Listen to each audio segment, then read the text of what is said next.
Welcome to the December 18th, 2024 meeting of the Fall River Redevelopment Authority. Pursuant to the open meeting law, any person may make an audio or video recording of this public meeting or may transmit the meeting through any medium. Attendees are therefore advised that such recording or transmission are being made, whether perceived or unperceived, by those present and are deemed acknowledged and permissible. First thing is roll call. John Erickson. Louis Condos. Ron Rusin. Joan Medeiros. Ann Keene. Thank you. Also attending, Sarah Page, Executive Director, John Coughlin, Legal Counsel, Ken Fiola, Administrative Consultant, and Karen Martin, Project Manager. First item is approval of our open session minutes from November 20th, 24. If there aren't any comments on those, I'll entertain a motion to approve those minutes. Motion to approve the warrant for $40,178.96. No, we're on the just open the session minutes. minutes. Well, Ron first. You want ahead. Oh, I already have a minute. Jump back one round. Motion to approve open session meetings for November 20th, 2024. See, that means he was really listening to you. John Erickson, yes. Louis Condos. Ron Rusin, yes. Joan Medeiros, yes. Ann Keene, yes. Thank you. I was just excited, it's been so low, Okay. 40,000. You're so excited. Ron, you're up now. I'll entertain a motion to approve the warrant for $40,178.96. Perfect. Approve the warrant for December 2024 of $40,178.96. Second? Second. John Erickson, yes. Louis Condos, yes. Ron Rusin, yes. Joan Medeiros, yes. Ann Keene, yes. Thank you. The fiscal year 2023 audit update from Karen. Yes, so we have pretty much finalized the audits in final draft form, and we've sent it to Joan for you to review. Yeah, and It's on then, my list. do you still want to have another meeting with Jen, or? Once I take a look at it. All right, I let can me make know that then. determination. She's gonna be around, so let me Okay, know. good. And then, so then we should hopefully have, it ready for the January board meeting to, authorize for the representation letter and finalize that audit. And then on to 2024. Did you find any issues? No, it was just a big question about the lease and how we're handling all that, but that's all been resolved, so there weren't really any major issues in that, and a couple of things that were in the draft management letter we're already addressing with the, we've been working on a financial policies and procedure manual, so hopefully. That was their only request. There was that, and then just a more detailed process for how to do adjusting journal entries. Yeah. And that's been put into the draft of the financial policies and procedure manual. Perfect. So, and I met with our outside accountant today, and she's looking over that manual too. So we'll be getting some input on that from her. And I sent it to the auditor too for their initial look. I think I sent a copy to you too, John. Yes. So, so hopefully all that will be addressed in those documents, so that should be it. The dates for the meetings. Yes, so everybody should have got an email from me with the dates for 2025. I know Ann had an issue with the date in May. And then, did anyone have any other issues with any of the other dates? Speak now, forever. Not at this time. Not at this time. That's the best answer. Yeah, that's the best answer. All right, so then these will all be confirmed, and I'll send everyone formal meeting invites in the mail in the next few days or so. Great. Okay? All right, that's good. All right, next item is Norton's. Oh, sorry. Norton City Pier environmental closeout, Karen. That's also getting close to being wrapped up. Sarah just sent Joe back the final comments, right? You're just waiting for the full document with appendices to come back, right? Yeah, and he sent me back, he just sent me back Oh, he just did? Okay. well, the other day. Okay. I don't know that I have any corrections to this version. Okay. But Joe and Mary Lou and I have gone back and forth because I wanted a lot more clarification in certain places, and Mary Lou agreed, and so that's what's been holding it up, is I want to make sure that 10 years from now, if somebody tries to walk through that and understand where the contamination was, where it got stored, that it's really clear. And he had to review 20 years worth of documents, and all those documents described the property in different ways. And so we had to kind of clean up how it got described so that you're clear there's the northern part of the property and then there's City Pier. So it got complicated, and that's what's been holding it up. And John's gonna look at it to make sure that he doesn't see anything, because once it's filed with DEP and EPA, it becomes a document that's in perpetuity, and we want to make sure that everything in it is really accurate and can be relied on. Okay. Cathodic protection? All right, so the cathodic protection is actually progressing as scheduled. We had an update meeting with Foth today, and the design has been pretty much done by the cathodic protection consultant, and Foth is now getting everything on drawings and into specifications and working on pulling together budgets.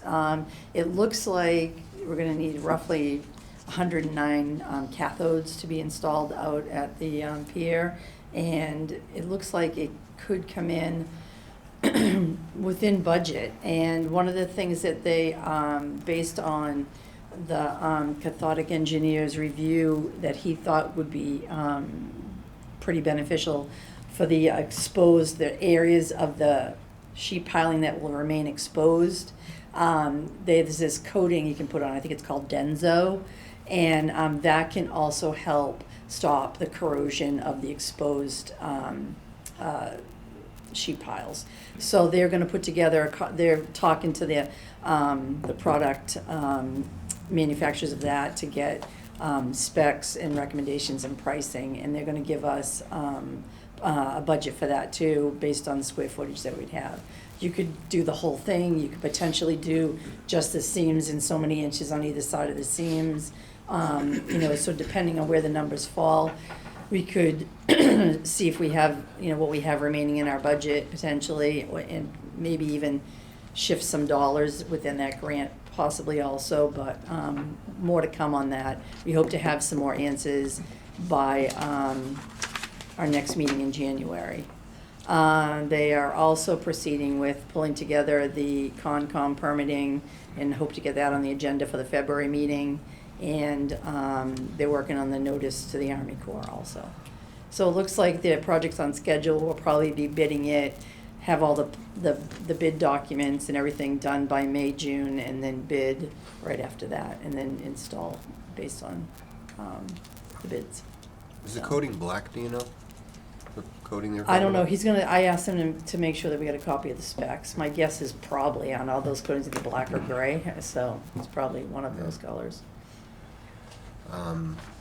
Anything new on Northfield Point in the mooring fields? Northfield Point right now, I'm in the process of trying to schedule a meeting with Ken, Laura, and Bill from Beta to go over the permit process. They've started working on the permitting. They're also in the midst of further doing design based on what we discussed at the last meeting and the layout of that design. They're hoping to have some more to us in January. We'll probably have a permitting meeting and another group meeting to review where they're at with those drawings. And they're also talking to the engineers, GEI, who are doing the revetment work.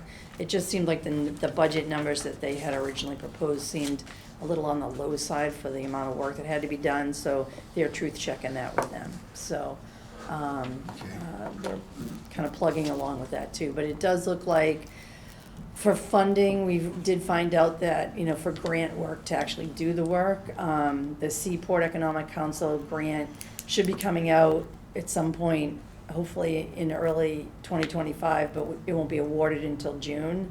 And I'm still waiting to hear back from Coastal Zone Management about their grant programs, but it looks like we will likely not even be able to get anything out to the street and bid till the summer, so that may mean, I don't know if any construction will happen in 2025, but more likely 2026. So, just as a kind of timeline based on grant funding. And that assumes we get the grants. So, if we don't get the grants, we'll go to Plan B.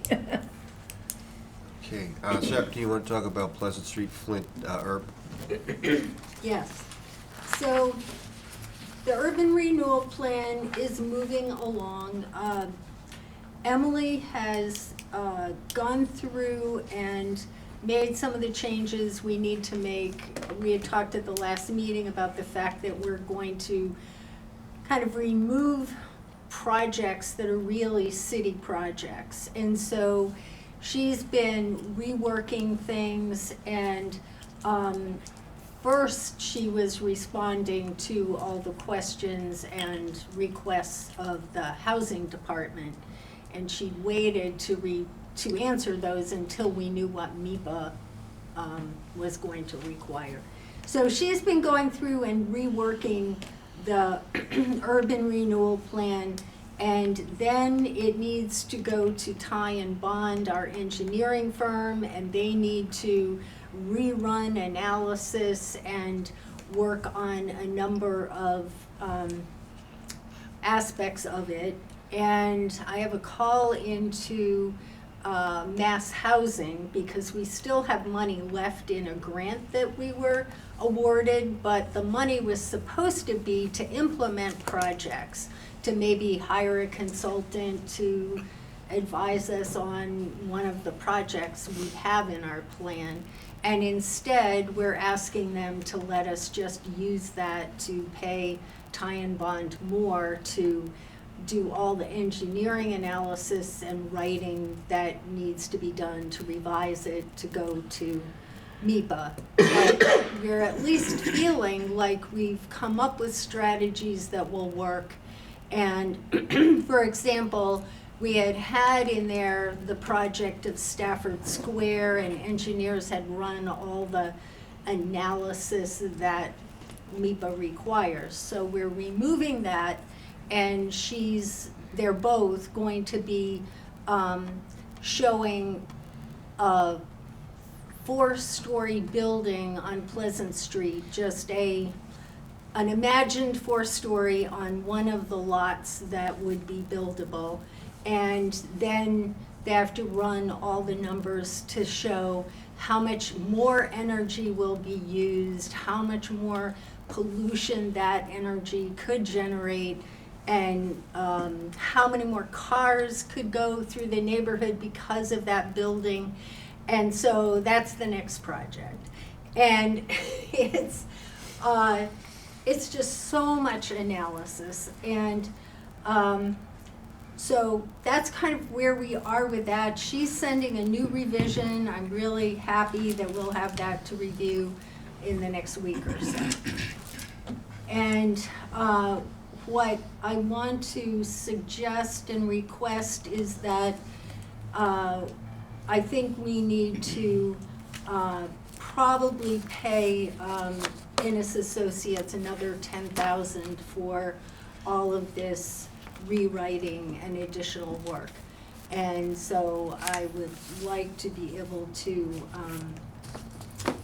have an amendment. We'd like to amend the contract to add that to her original contract, because her original contract did not presume having to totally redo the urban renewal plan. Has she requested this from us? Yeah. She said that she thought that that she would need more funds to go through all these revisions. But she's also open, saying, she knows that some of the work, she said she would finish an urban renewal plan, and the amount of work being required by MIPA is way beyond what her original contract was. So did she send us a request for 10,000 or just request more funds? Well, she brought up at a meeting we had recently with Ty and Bond that if she was going to do all of this revision, her contract would probably need to be increased by 10,000. So today I asked her about it, and she said that she felt that she was doing $10,000 more work, and she sounded as though she would accept less than that, because it's a gray area. What does her contract require, and how much extra work is this So would involving? if we increase it, amend it to increase up to 10,000, then is it just like that, she'll just bill us for her time, or? Yeah, she always Oh, bills us okay. for her time. But if you want to question it, we have every right to do that. So Sarah, did the other consultants fall under her contract? Like, is that some of that time for Ty and Bond as well, or is it just for No, her?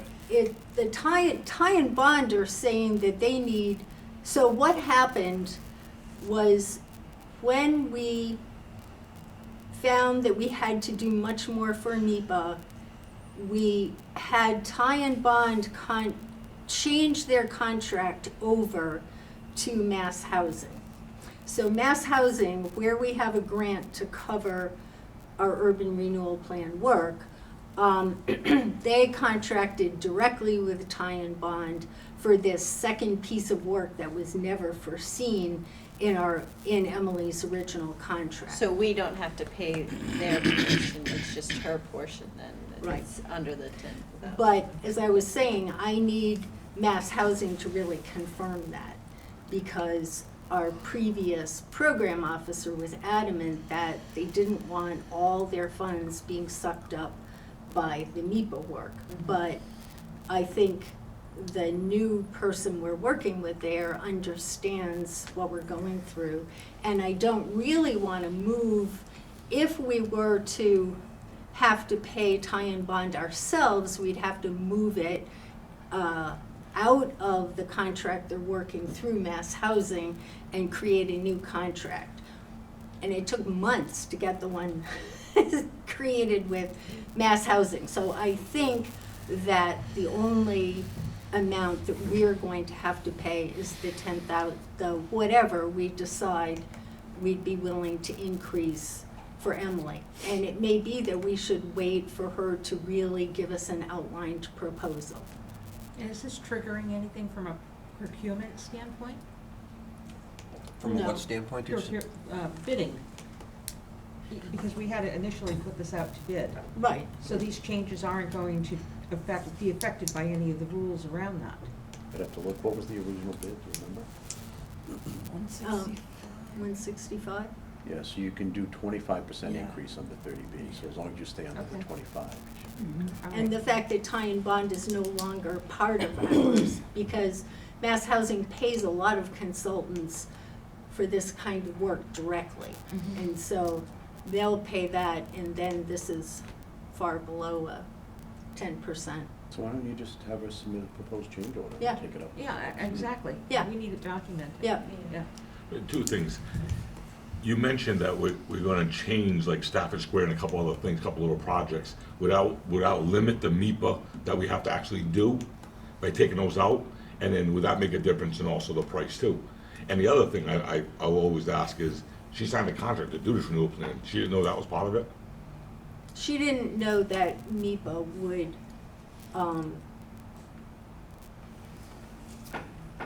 was MEPA? Okay, It's brand new. when she 2022. originally wrote the contract, the regulations were different. And that's hung us up in all kinds of ways. The legislature created a new set of guidelines, or they had a bill that included environmental justice communities requiring far more analysis. And that meant that our urban renewal plan had to go through a far more detailed, stringent process. And that was completely new. And so her contract did not foresee this level of NEPA review. Is there a part in the contract that says if there's more work, she can charge more money? Is that part of the I contract? think so. Okay. You know, she could say, well, I've fulfilled my contract. Yeah, I mean, I think that she can say, this is way beyond the work that I bid on. And if you look at the contract and you see what she said they would do, this is not in there. MEPA wasn't a part of it? No. Okay. I mean, it Well, seems reasonable. I mean, MEPA Well- was always part of it, but MEPA was a very limited process, and it became massively expanded. Well, hopefully we'll limit on the, if you take a few projects out of it, maybe I'll limit it to some where it'll be more reasonable. If you take out Stafford Square and you said 2 other projects. Well, but the thing is, by taking out Stafford Square, we're having to do different analysis. But it is simplifying it, but it's more work to take those things out and do some replacement.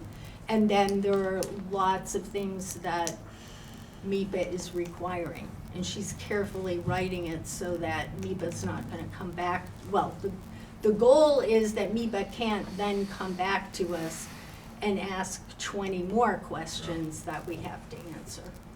And, you know, I worked for a year trying to, with all these other groups around the state, trying to get this application of this level of review removed from urban renewal plans. This is a problem across the state. Brockton is having to pay something like $90,000 more for their whole urban renewal plan to address MEPA. So we're not alone in this. And we're still working on trying to get the regulations changed, because the change in regulations is hurting, you know, any redevelopment authority that wants to do an urban renewal plan. Red tape gets longer. Yeah. Well, it seems reasonable to me that if she feels like she's going above and beyond the scope, that she just, as John said, she just gives us Just submit change it. orders Yeah. and she goes, and we Yeah. can evaluate those and approve them or question Good. them or whatever. Yep. So, do we need to, No, it's actually fine. do a formal amendment in that case, or? Yeah, I would just have her submit a proposed change order, and then you can vote on it the next meeting. Yeah. Okay. That way you got something in front of you. Okay, good. Sarah, anything new to talk about on the Duval Street corridor? Well, the only report is that Stantec is working to complete the master plan documents to submit to us. And from what we can tell, they've made lots of progress. And that in response to the letter that we sent to the governor and lieutenant governor with 60 signatories, we understand we'll be receiving a response soon. Soon? Did you say soon? Soon, yes.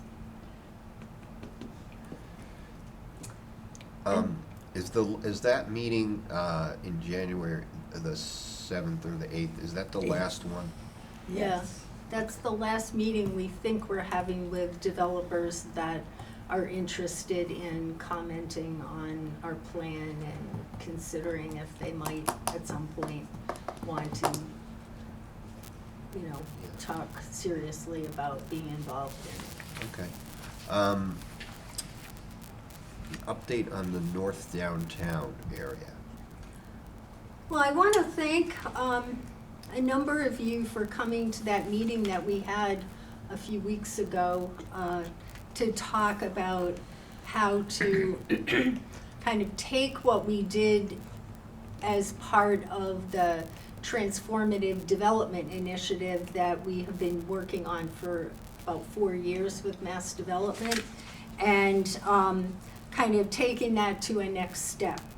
And so Johnny and Louis came, and Ken and John and Karen came, and we had about 40 people there, all really interested in this idea of focusing not so much on the South Main Street, but on this cluster of North Main Street, including Purchase Street, maybe Troy Street, and some blocks around there. And the thinking is that Viva Fall River has moved into a new location on Purchase Street.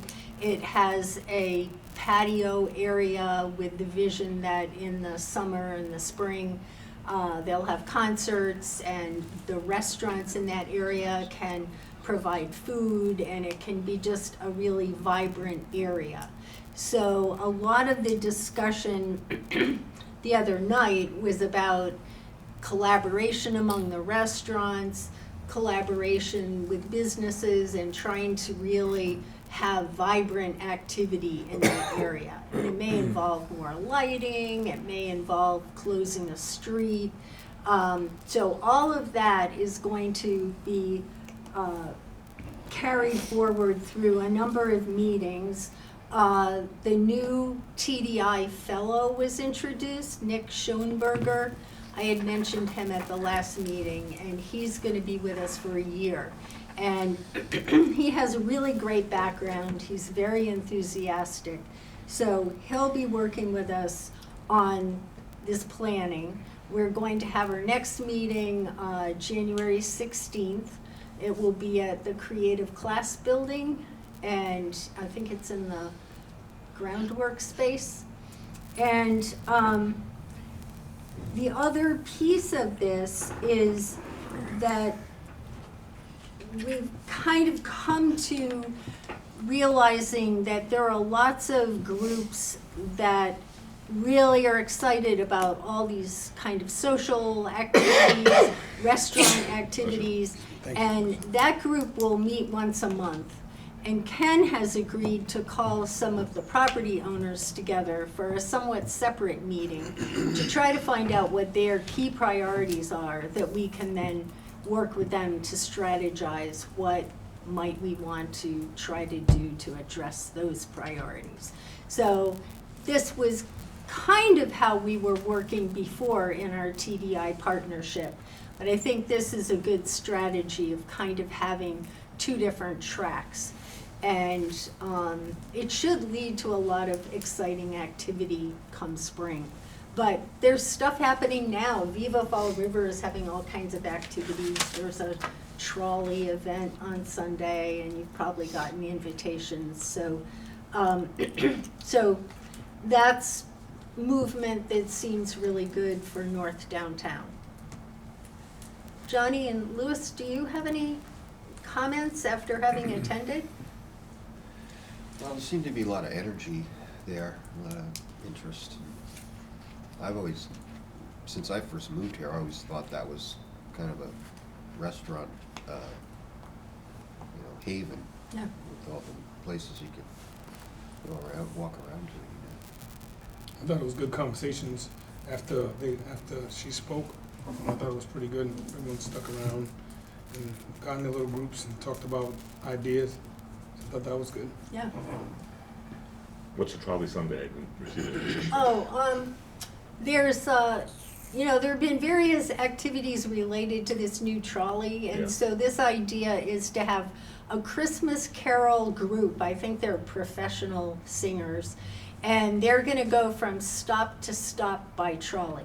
And so there's a whole schedule. If you look on Viva Fall River's website, it tells you they're stopping at a church and various other places. I'm gonna go when they go to the Viva Fall River shop at 5 o'clock.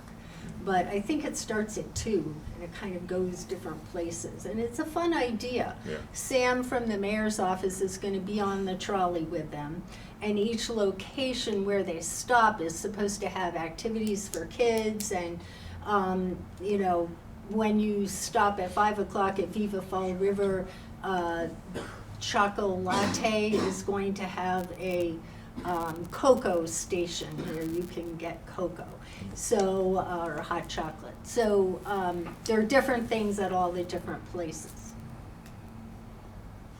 Sounds good.